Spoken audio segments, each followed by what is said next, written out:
ನಮಸ್ತೆ. ವಿಶ್ವ ಹಿಂದೂ ಪರಿಷತ್ತಿನ ಬಜರಂಗ ದಳ ಪ್ರತಿಭಟನೆ ಹಮ್ಮಿಕೊಂಡಿದೆ.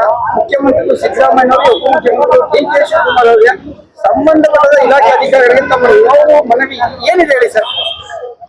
ನೋವು ಅನ್ನತಕ್ಕಂಥ ವಿಚಾರ ಅಲ್ಲ. ಏನು ಇವತ್ತು ಕರ್ನಾಟಕದಲ್ಲಿ 2020 ಕಾನೂನು, ಗೋಹತ್ಯೆ ನಿಷೇಧ ಕಾನೂನು ಮತ್ತೆ ಸಂರಕ್ಷಣಾ ಕಾನೂನು ಅಂತಿದೆ.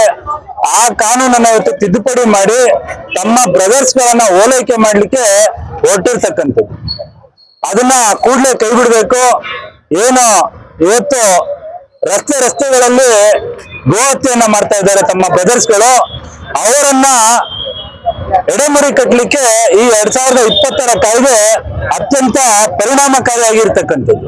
ಆ ಕಾಯ್ದೆಯಲ್ಲಿ ಇರ್ತಕ್ಕಂಥ ವಿಚಾರ ಅಂತ ಹೇಳಿದ್ರೆ, ಯಾರಾದ್ರೂ ಅಕ್ರಮವಾಗಿರ್ಬೋದು ಅಥವಾ ಹಿಂಸಾತ್ಮಕವಾಗಿ ಗೋವನ್ನ ಸಾಗಾಟ ಮಾಡ್ತಾ ಇದ್ದು ಅವನನ್ನ ಪೊಲೀಸರಾಗಿರ್ಬೋದು, ಹಿಂದೂ ಕಾರ್ಯಕರ್ತರು ಹಿಡಿದು ಅವನ ಮೇಲೆ ಪ್ರಕರಣವನ್ನ ದಾಖಲಿಸಿದ್ರೆ, ಅವನನ್ನ ಪೊಲೀಸ್ ಠಾಣೆಗೆ ಕರೆದುಕೊಂಡು ಹೋದ್ರೆ, ಗಾಡಿಯನ್ನ ಸೀಸ್ ಮಾಡಿದ್ರೆ ಆ ಗಾಡಿಯ ಇನ್ಶೂರೆನ್ಸ್ ID ವ್ಯಾಲ್ಯೂ ಎಷ್ಟಿರುತ್ತೆ ಅಷ್ಟನ್ನ ಅವನು ಠೇವಣಿಯನ್ನ ಇರಿಸಿ ಆ ಗಾಡಿಯನ್ನು ಬಿಡುಗಡೆ ಮಾಡಿಸ್ಕೋಬೇಕಾಗುತ್ತೆ. ಮತ್ತೆ ಆ ವಿಚಾರಣೆ ಸಂಪೂರ್ಣಗೊಂಡು ಏನು ತೀರ್ಪು ಬರುತ್ತೆ, ಆತ ತಪ್ಪಿತಸ್ಥನಾದ್ರೆ ಆ ಗಾಡಿಯನ್ನ ಸಂಪೂರ್ಣವಾಗಿ ಒಂದು ಸೀಸ್ ಮಾಡ್ತಕ್ಕಂಥ ಕೆಲಸ ಆಗುತ್ತೆ. ಇಲ್ಲದೆ ಹೋದ್ರೆ ಅದನ್ನ ಬಿಡುಗಡೆ ಮಾಡ್ತಕ್ಕಂಥ ಕೆಲಸ ಆಗುತ್ತೆ. ಆ ರೀತಿಯಾದಂತ ಕಾನೂನು ಇರ್ತಕ್ಕಂಥದ್ದು. ಆದ್ರೆ ಇವತ್ತು ಅದನ್ನ ತೆಗೆದು ಹಾಕ್ಬಿಟ್ಟು ಕಾಂಗ್ರೆಸ್ ಸರ್ಕಾರ ಏನ್ ಮಾಡ್ತಾ ಇರೋದು ಅಂತ ಹೇಳಿದ್ರೆ, ಕೇವಲ 100 ರೂಪಾಯಿ ಒಂದು ಬಾಂಡ್ ಪೇಪರ್ ಅನ್ನ ತರೋದಂತೆ. ಅದರಲ್ಲಿ ಇಂಥ ಗಾಡಿಯಲ್ಲಿ ನಾನು ಜಾನುವಾರನ್ನ ಸಾಗಿಸ್ತಾ ಇದ್ದೆ ಅಂತೇಳಿ ನನ್ನ ಮೇಲೆ ಆರೋಪ ಇದೆ, ನಾನು ನಿಮ್ಗೆ ಬದ್ಧವಾಗಿರ್ತೇನೆ, ನೀವು ಯಾವಾಗ ಕರೆದು ವಿಚಾರಣೆಗೆ ಬರ್ತೀನಿ ಅಂತ ಹೇಳಿ ಬರೆದು ಕೊಟ್ಬಿಟ್ಟು ಆತ ಗಾಡಿಯನ್ನ ತೆಗೆದುಕೊಂಡು ಹೋಗೋದಂತೆ. ಅಂತ ಹೇಳಿ ಯೋಚನೆ ಮಾಡಿ ಎಷ್ಟು ಸರಳವಾಗಿ ಗೋಹಂತಕರಿಗೆ ಸಹಾಯ ಮಾಡ್ತಾ ಇದಾರಂತೆ.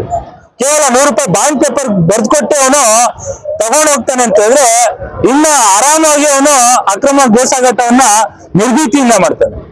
ಏನೊಂದು ಯಾರೋ ಬರ್ತಾನೆ, ಒಂದು 2000 ಕೊಡೋದಕ್ಕೆ 3000 ರೂಪಾಯಿ ಬಾಡಿಗೆ ಕೊಡ್ತಾನೆ, ಬಾಡಿಗೆಯನ್ನ ತಗೋತಾನೆ, ಒಂದ್ 100 ರೂಪಾಯಿ 150 ರೂಪಾಯಿ ಬಾಂಡ್ ಪೇಪರ್ ಅಂತಂದು ಪೊಲೀಸರಿಗೆ ಬರ್ಕೊಡ್ತಾನೆ, ಒಂದ್ ಕೇಸ್ ಹಾಕಿಸ್ಕೊತಾನೆ, ಹೋಗ್ತಾನೆ. ಇನ್ನು ಮುಂದಿನ ಅಂತ ಏನಾಗುತ್ತೆ, ವಿಚಾರಣೆ ಆಗುತ್ತೆ, ಅದು ಯಾವಾಗ ಬರುತ್ತೆ ಅಷ್ಟೊಂದು ಕೇಸ್ ಬಿದ್ದೇ ಹೋಗ್ಬಿಡುತ್ತೆ. ಆವಾಗ ವ್ಯಾಪಕವಾಗಿ ರಸ್ತೆಗಳಲ್ಲಿ ಗೋಹತ್ಯೆ ನಡೆಯುತ್ತೆ.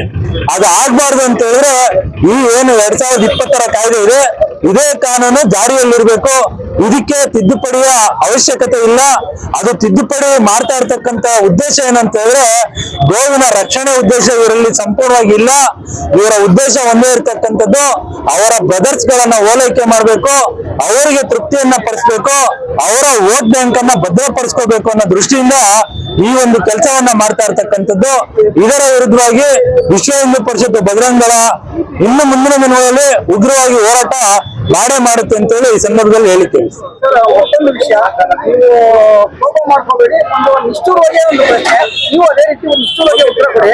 ಕೆಲವೊಂದು ಸಮಾಜದಲ್ಲಿ ಒಂದು ಬುದ್ಧಿಜೀವಿಗಳು, ನಮ್ಮ ಶ್ರೇಷ್ಠ ವ್ಯಕ್ತಿಗಳು ವರ್ಗ ಏನಿದೆ, ವಿಶ್ವ ಹಿಂದೂ ಪರಿಷತ್ತು ಬಜರಂಗ ದಳದವರು ಈ ಪ್ರಚಾರಕ್ಕೋಸ್ಕರ ಒಂದು ಪ್ರತಿಭಟನೆ ಹೋರಾಟ ಮಾಡಿ ಬೆಳೆದು ಬರ್ತಾ ಇದ್ದಾರೆ. ನಾವ್ ಏನ್ ಹೇಳ್ತೀರಾ ಸರ್? ಪ್ರಚಾರಕ್ಕೋಸ್ಕರ ಬಜರಂಗ ದಳ ಕೆಲಸ ಮಾಡೋಂಗಿದ್ರೆ ಎಷ್ಟೋ ಕೆಲಸಗಳನ್ನ ಮಾಡ್ಬೋದು.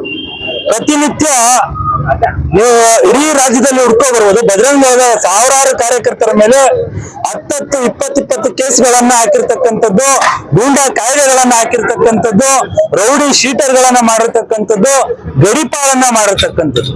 ಯಾವ ಕಾರಣಕ್ಕೆ ಅಂತ ಹೇಳಿದ್ರೆ, ಅದು ಗೋರಕ್ಷಣೆ ಮಾಡಿರ್ತಕ್ಕಂಥ ಕೆಲಸಕ್ಕೆ ಅಥವಾ ಲವ್ ಜಿಹಾದ್ಗೆ ಒಳಗಾಗಿರ್ತಕ್ಕಂಥ ಹಿಂದೂ ಯುವತಿಯರನ್ನ ರಕ್ಷಣೆ ಮಾಡಿದ್ದಕ್ಕೆ ಕಾರಣಕ್ಕೋಸ್ಕರ ಇರ್ಬೋದು. ಹಿಂದೂಗಳ ಮೇಲೆ ಯಾರಾದ್ರೂ ದೌರ್ಜನ್ಯ ಮಾಡಿದಂತ ಸಂದರ್ಭದಲ್ಲಿ ಅವರಿಗೆ ಬುದ್ಧಿ ಕಲಿಸಿದ್ದಕ್ಕೋಸ್ಕರ ಇವತ್ತು ನಮ್ಮ ಕಾರ್ಯಕರ್ತರ ಮೇಲೆ ಕೇಸ್ ಇರ್ತಕ್ಕಂಥದ್ದು. ನಾವು ಕೇವಲ ಪ್ರಚಾರಕ್ಕೆ ಮಾಡಿದ್ರೆ ಯಾಕೆ ಕೇಸ್ ಆಗ್ತಾ ಇದ್ರು? ಕೇಸ್ ಆಗ್ತಾ ಇರ್ಲಿಲ್ವಲ್ಲ. ಆ ರೀತಿ ಪ್ರಚಾರಕ್ಕೆ ಮಾಡ್ತಕ್ಕಂಥ ಅವಶ್ಯಕತೆ ನಮ್ಗಿಲ್ಲ. ನಮ್ಮ ಒಂದು ಕಮಿಟ್ಮೆಂಟ್ ಅತ್ಯಂತ ಬದ್ಧವಾಗಿರ್ತಕ್ಕಂಥ ನಮ್ಮ ಕಾರ್ಯಕರ್ತರು ಅಂತ ಹೇಳಿದ್ರೆ, ಗೋವನ್ನ ನಾವು ಮಾತೃ ಸ್ವರೂಪಿ ಅಂತ ಹೇಳಿ ಸ್ವೀಕಾರ ಮಾಡಿದ್ದೇವೆ. ಅದರ ರಕ್ಷಣೆಗೋಸ್ಕರ ನಾವು ಇವತ್ತು ಏನು ನಾವು ಅಂಬೇಡ್ಕರ್ ಅವರ ಸಂವಿಧಾನದ ಅಡಿನಲ್ಲಿ ಪ್ರತಿಭಟನೆ ಮಾಡ್ಲಿಕ್ಕೆ ನಮ್ಗೆ ಅವಕಾಶ ಇದೆ.